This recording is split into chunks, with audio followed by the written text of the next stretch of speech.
semi. What happened? What was it like? Were you just driving along? Did you see a tornado? Was it a wind gust? Well, at first it was kind of a rainstorm with hail, big large hailstorm, so I just kind of poking along there and running with another driver behind me, and I'm communicating back and forth, and I told him, hey, it's clearing up, and I saw Gilcrest, and then all of a sudden I saw two gusts of the wind coming both directions, and I was like, oh, this looks like fun. So, and then kind of slowed down for it and gradually got into it and didn't see no tornado or nothing. And then I saw a dust storm of just mud and dirt and everything. And then that's when I knew it was a tornado. And I just stopped and I come out of this mud and everything. I get to my side of my truck and it blew my window out.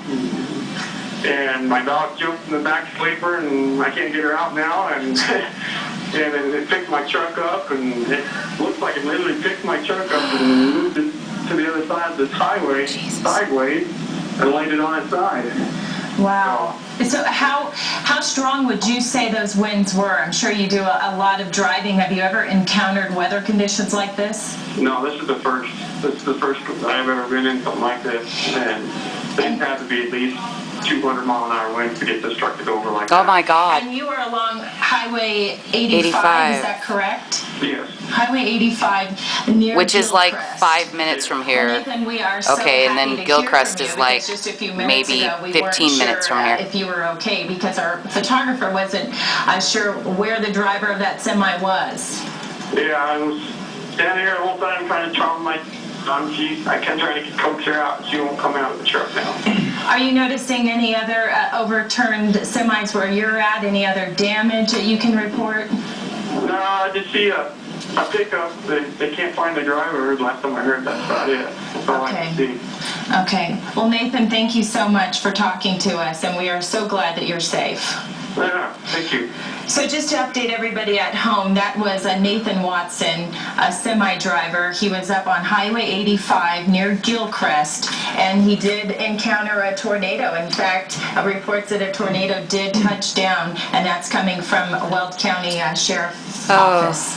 Platteville, it started in Platteville with the train spotter seeing the tornado, then Gilcrest seeing a large tornado.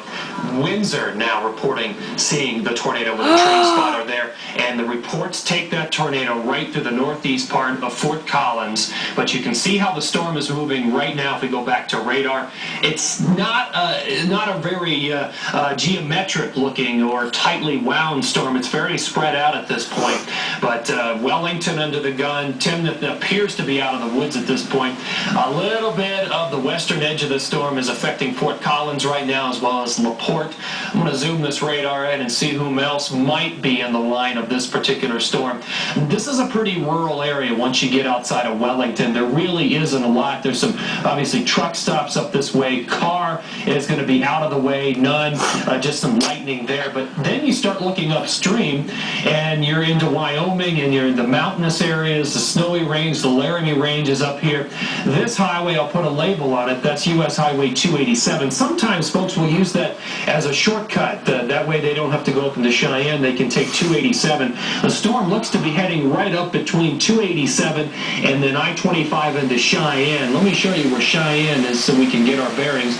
It is just upstream. It appears as though the storm's going to miss Cheyenne at this point, and it's going to take it right through the rural areas before it hits I-80. But right now, the storm is hammering these sections around Fort Collins, Crystal, right along I-25. Yeah. And Chris, we're just hearing from our photographer up there, Larry, that Greeley is getting some activity as well. We may want to just move over to that area. It looks like it's moved northwest of Greeley, so from his vantage point, he probably sees the ominous skies in that area still. But this storm, this thunderstorm cell, is taking a track to the northwest. And if I can bring up this real quick, Chris, we can see some of this rotation on our other satellite as the storm just fires up. You see it right there as it moved up towards the Gilcrest area, but of course we can track it much closer as we zoom in on our live Fox digital Doppler radar, and you see it right there. It's not very symmetric, Crystal. It was great news. Yeah, about a half hour ago was more symmetric,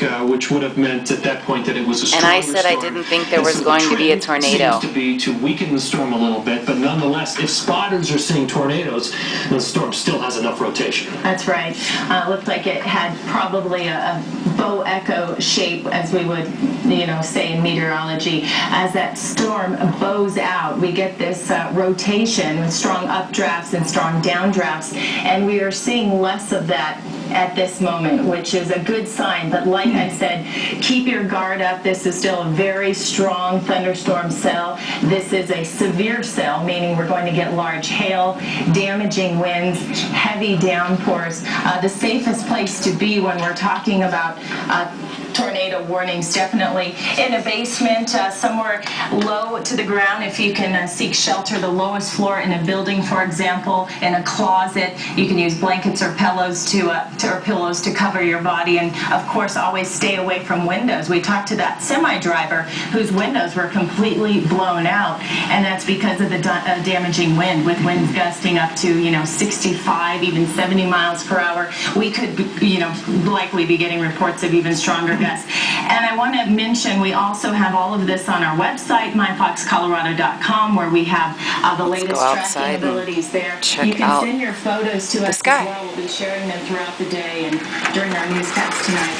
Tips at myfoxcolorado.com. So as you can see, that's kind of where the storm came from. And that was where it was going. And I think last time we looked at it, it definitely wasn't blue skies with clouds.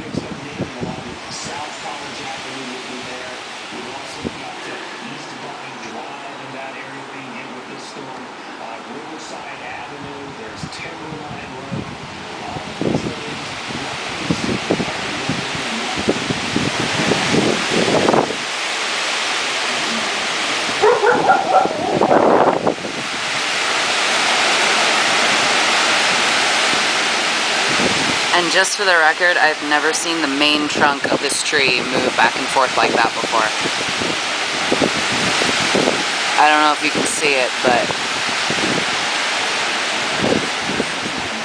it's doing it. Actually, I think it's blowing north-south.